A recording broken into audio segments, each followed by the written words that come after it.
Assalamualaikum warahmatullahi wabarakatuh. Alhamdulillahirabbil alamin.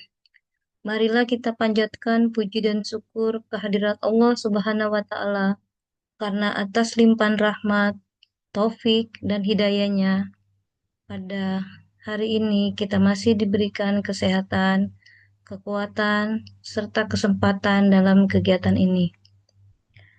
Salawat serta salam semoga senantiasa tercurah kepada junjungan kita Nabi besar Muhammad Sallallahu Alaihi Wasallam beserta keluarga, sahabat, dan seluruh umatnya hingga akhir zaman. Semoga kita semua kelak termasuk golongan umat yang mendapatkan syafaat beliau di yaumil akhir. Amin ya robbal alamin. Semoga kegiatan ini membawa manfaat, menambah ilmu, serta menjadi ikhtiar kita bersama dalam mewujudkan produk dan usaha yang halal, baik, dan berkah. Bapak dan Ibu, perkenalkan, nama saya Eliwati sebagai P3H dari LP3H Edukasi Wakaf Indonesia. Izinkan saya pada sesi ini membahas materi pentingnya sertifikasi halal bagi pelaku UMKM. Bapak dan Ibu, dasar hukum kewajiban sertifikasi halal di Indonesia adalah: pertama, Undang-Undang Nomor 33 Tahun 2014 Pasal 4 tertulis, produk yang masuk, beredar, dan diperdagangkan di wilayah Indonesia wajib bersertifikat halal. Artinya apa? Artinya semua produk baik makanan, minuman, obat, kosmetik, hingga barang gunaan harus memiliki kejelasan status kehalalannya sebelum sampai ke tangan konsumen. Dasar hukum kedua adalah PP nomor 42 tahun 2004, pasal 98, menyatakan bahwa kewajiban bersertifikat halal bagi pelaku usaha mikro dan kecil didasarkan atas pernyataan halal pelaku usaha mikro dan kecil. Jadi, untuk UMK, prosesnya lebih sederhana, cepat, dan terjangkau tanpa mengurangi prinsip kehalalan produk. Dengan kedua dasar hukum di atas, dapat disimpulkan bahwa sertifikasi halal bukan hanya kewajiban regulasi, tetapi juga bentuk tanggung jawab pelaku usaha dalam memberikan jaminan, kenyamanan, keamanan, dan kepercayaan kepada konsumen.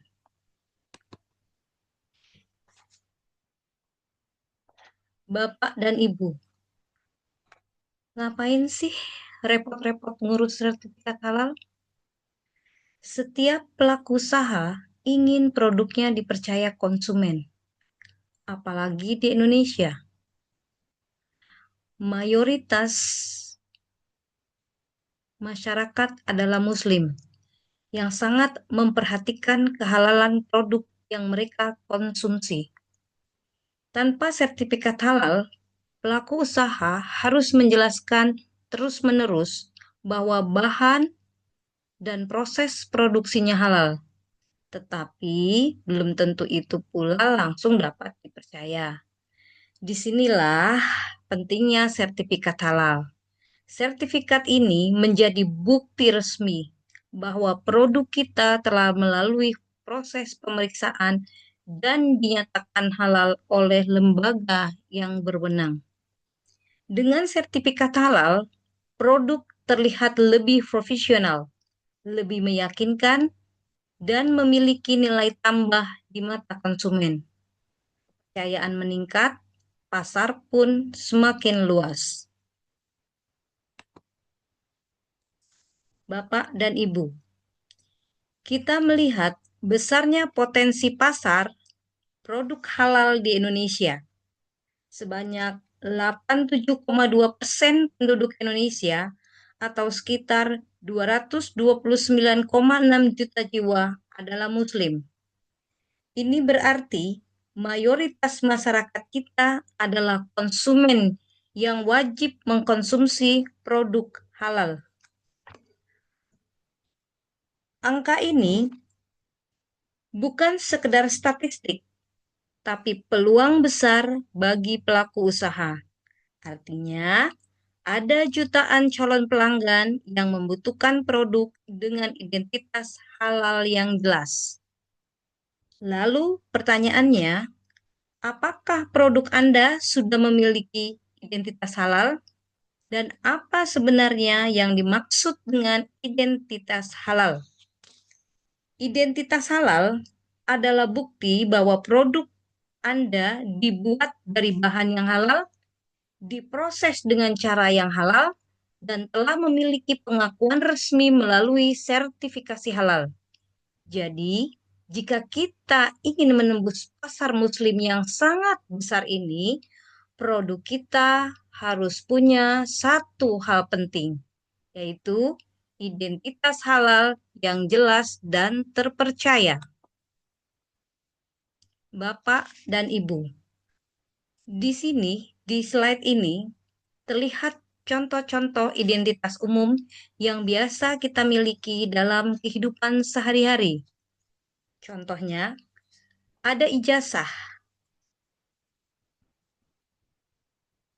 sebagai identitas pendidikan, KTP sebagai identitas kependudukan, paspor sebagai identitas warga negara, akta lahir sebagai identitas asal-usul kita, siapa orang tua kita, ayah dan ibu kita, akta nikah sebagai identitas perkawinan,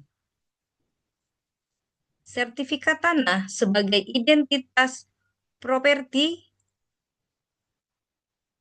BPKB sebagai identitas kendaraan, dan SIM sebagai identitas izin berkendara baik mobil maupun motor. Setelah kita memahami pentingnya identitas dalam kehidupan sehari-hari, semua contoh dokumen ini, dokumen yang tadi disebutkan dari mulai ijazah sampai dengan SIM, punya satu fungsi yang sama, yaitu apa fungsinya? Fungsinya yaitu memberikan kepastian, pengakuan, dan kepercayaan. Tanpa identitas, banyak urusan tidak bisa kita lakukan. Demikian juga dengan produk usaha. Identitas halal pada produk adalah tanda bahwa produk tersebut dibuat dari bahan yang halal, diproses dengan cara yang halal, dan telah mendapat pengakuan resmi dari lembaga yang berwenang. Dengan adanya identitas halal, konsumen tidak perlu ragu lagi. Mereka tahu bahwa produk ini aman, bersih, dan sesuai dengan syariat. Jadi, identitas halal bukan sekedar label, tetapi kepercayaan antara produsen dan konsumen.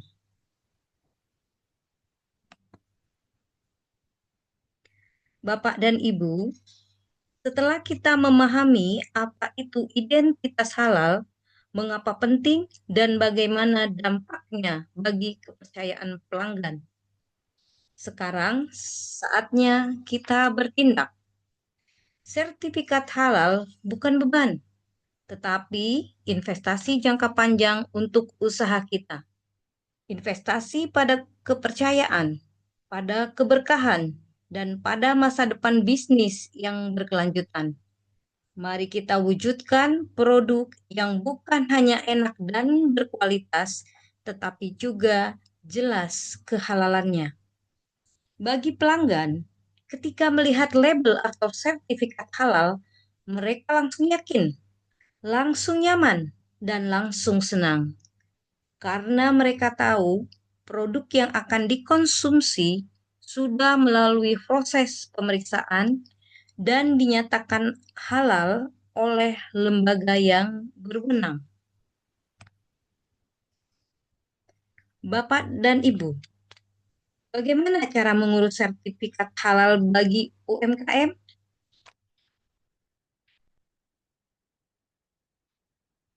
Syarat pendaftaran untuk sertifikasi halal ada 7 poin. Yang pertama yaitu KTP pelaku UMKM. Kedua, jenis produk maksimal sebanyak 10 varian. Yang ketiga, merek produk. Keempat, foto produk. Kelima, foto tempat produksi. Keenam, memiliki NIB dan KBLI. Nah, yang terakhir nih, omsetnya harus kurang dari 15 miliar.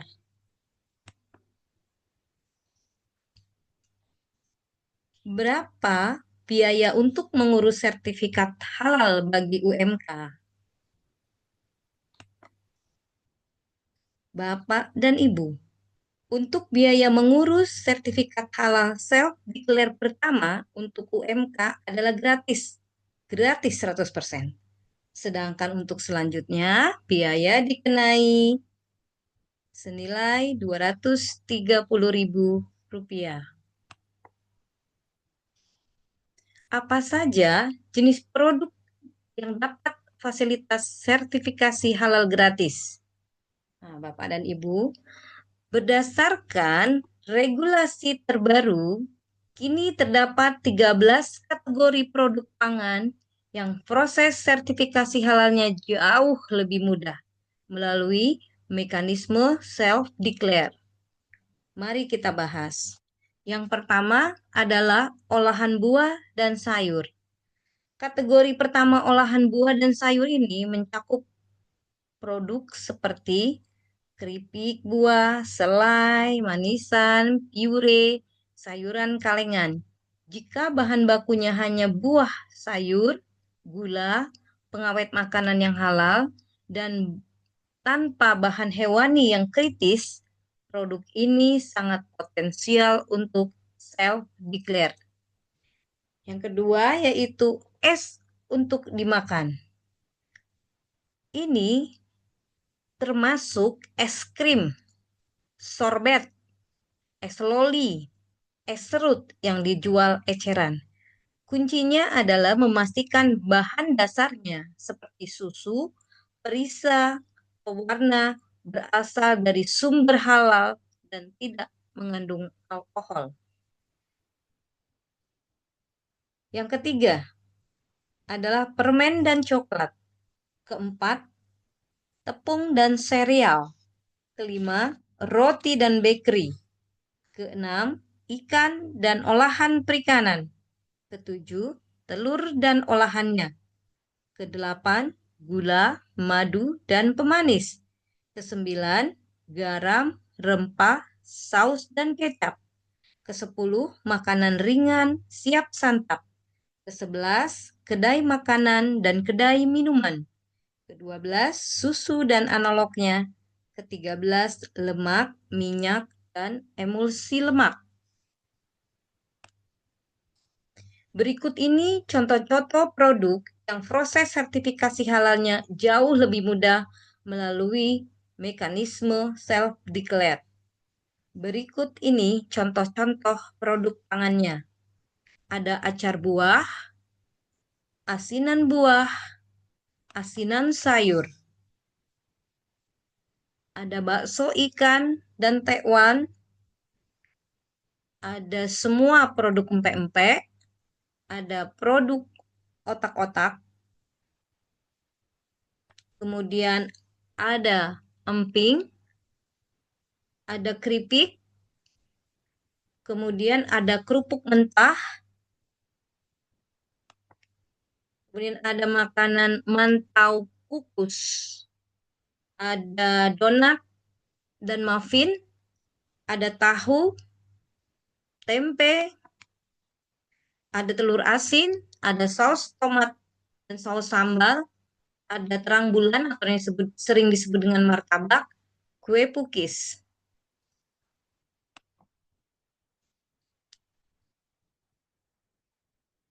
Ada kue kering, ada salad buah, es atau sop buah, ada pai susu atau pai buah, ada kakao bubuk atau kakao stick, ada kue kering, ada roti dan pastry lainnya, ada lotek, urap, dan gado-gado. Bagaimana dengan produk minuman? Untuk produk minuman, Bapak dan Ibu, terdapat 6 jenis minuman self-declare, yaitu yang pertama, aneka minuman ringan non-soda. Kedua, kopi, teh, dan sari kacang. Ketiga, susu dan campuran susu. Keempat, minuman tradisional dan jamu. Kelima, produk jus buah dan sayuran. Keenam, konsentrat buah dan sayuran. Ini adalah contoh-contoh minuman, yaitu ini jus buah, terus ada milkshake, ada es krim, kemudian ada yogurt, ada wedangan tradisional, di sini terlihat seperti wedang jahe, terus ada sirup, kemudian ada produk kopi, terus ada minuman coklat, ada minuman squash. Nah, bagaimana dengan usaha warung makan? Bapak dan Ibu, terdapat 13 jenis warung makan self-declare. Yang pertama yaitu warung soto ayam atau sapi. Yang kedua warung mie ayam bakso atau mie ayam. Ketiga, warung makan gudeg. Keempat, warung makan pecel lele. Kelima, warung makan ayam atau sate. Warung makan nasi dan mie goreng. Warung makan khas Timur Tengah. Kedelapan, warung makan nasi kuning atau nasi uduk. Kesembilan, angkringan gerobak. Kesepuluh, warung makan Indomie atau warmindo. Kesebelas, warung makan Tegal atau warteg. Kedua belas, warung nasi Padang. Ketiga belas, warung makan khas Sunda. Bapak dan Ibu, bisa kita lihat contoh makanan warung. Ini adalah warung Padang dengan beragam masakan Padang. Kemudian warung Sunda. Nah, warung Sunda juga sama. Ada beragam masakan warungan Sunda. Kemudian warung pecel lele. Kemudian angkringan. Nih, angkringan kebanyakan yang tusuk-tusukan, Bapak dan Ibu. Kemudian warung bakso, warung mie ayam, warung Sunda, kemudian warung Tegal, dan warung khas Timur Tengah. Berapa lama waktu yang dibutuhkan untuk terbit sertifikat halal? Jadi, Bapak dan Ibu, waktu yang dibutuhkan untuk terbitnya sertifikat halal adalah normalnya 7 sampai dengan 14 hari kerja setelah melalui pengajuan si halal BPJPH. Apa resiko bila produk atau usaha tidak memiliki sertifikat halal? Bapak dan Ibu,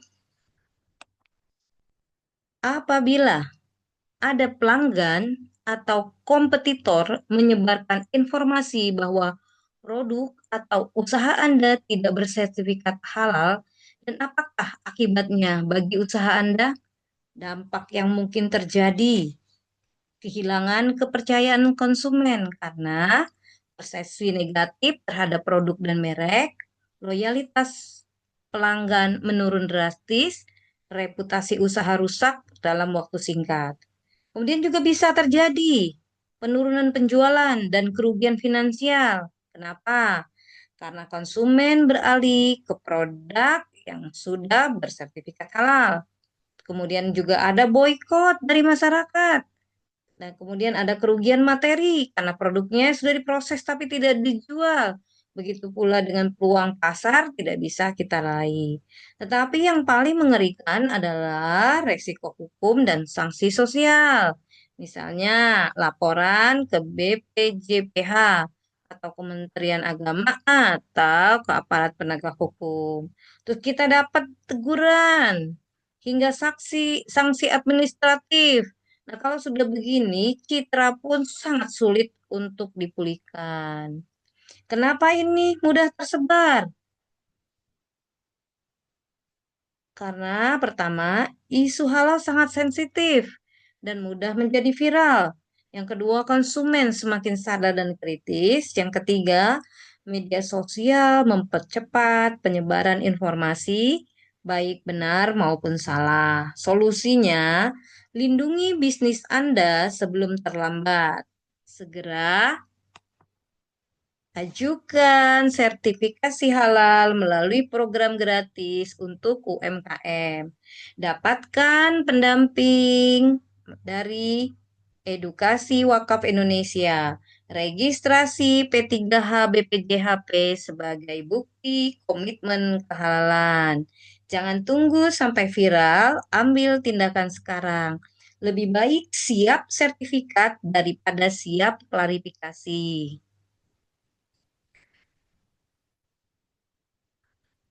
Hubungi pendamping proses halal LP3H Edukasi Wakaf Indonesia sekarang juga dan daftarkan produk Anda.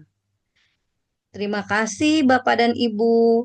Mohon maaf atas salah. Semoga kita terus dalam lindungan Allah Subhanahu wa taala. Wabillahi taufik wal hidayah. Wassalamualaikum warahmatullahi wabarakatuh.